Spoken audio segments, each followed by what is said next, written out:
So I was in bed laying here, and God gave me this word again. He's given me this word already, but he's repeating it, which tells me that it's just all the more serious. Like, he really means it. If he's repeating the same thing, 3-4 different times or more, then like there's no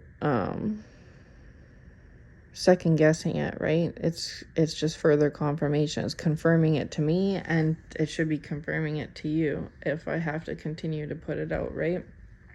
But I guess he's being a little more specific, but he's saying that there's people that are on YouTube as followers and watchers. They're not creators. They don't create content. They just follow it.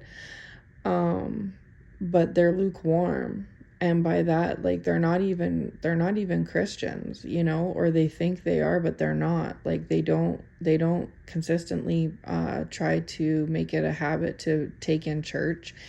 Even if they do, it's just randomly. And they don't pray on a consistent basis. If they fast, it's just because they're under wrath, or they want something, like they think it's helping them. Like, their heart is not in the right place. They're not Christian. Either they know they're not, or they think that they are, but they're really truly not. They don't make a relationship with the Lord a priority, and their priorities actually are skewed. They still prioritize celebrity gossip, any type of gossip. They love it. Drama. They're materialistic. They're high maintenance. They'll spend so much time trying to look good. They're very self-focused. They are greedy. They worry about money. Like, the only thing that can get these people kind of off their square is if they are starting to get low on money.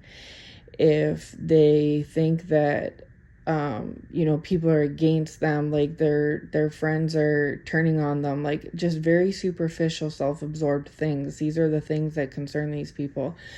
And so what God is saying is that that's one thing, but then they will, another thing, like, so all of that bothers him, but another thing that infuriates him is that they have the audacity to tune into prophetic words. So they will try, like, they don't make a relationship with the Lord a priority. He doesn't know them. He doesn't really care to know them because of, like, how far gone they are, how they practice their day-to-day lives. But they will follow prophetic words at random, and then think that those positive messages apply to them. So say if they've invested into cryptocurrency, just say, and there's a prophetic word being put out by a prophet that's geared towards the children of God who make a relationship with the Lord a priority. Say in that word, they're saying, the crypto is going to pay off or whatever. I'm just using an example. These people will hear that and be like, oh, my crypto is going to pay off for me, not caring about anything to do with the Lord prior to that or after that. Or say there's a word about a kingdom marriage, say that there's a follower of Christ, a true prophetic voice that puts out a word about kingdom marriage. This person is like of the world, right? They're worldly, and the people that they date or associate with are worldly. But because they think that person's for them, and God has not blessed that relationship, that's why they're not with that person. So if they're on the rocks, it's because, sin with sin, right? It's not blessed.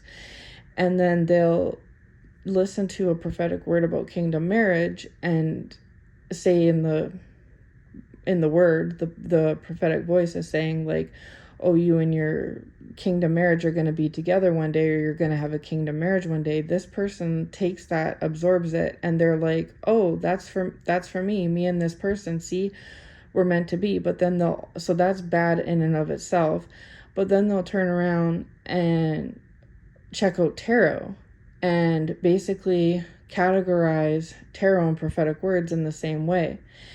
And so anyways, so the Lord is just saying he's very frustrated with this, and he's given me this message multiple times where there's these lukewarm new age people that don't have a relationship with him. They don't even know what that is. They're not concerned to have one with him. And even if they have put in some efforts to try to maybe recognize the Lord, they haven't put in anything consistent. They haven't fully repented. And so therefore, like it says in the word, he does not know them. Not everyone that says Lord, Lord will be considered, right? And so he doesn't even consider these people, and they're not bothered by that. However, when his true saved ones, his prophets, are putting out these prophetic words, they listen to them and believe that the positive messages apply to them. But God's very clear. He says that not only do they not apply to them, but they're actually going to get it's going to come back to bite them. So like, say if they listen to that kingdom marriage word, not only is that not for them, but they're going to be lonely and alone.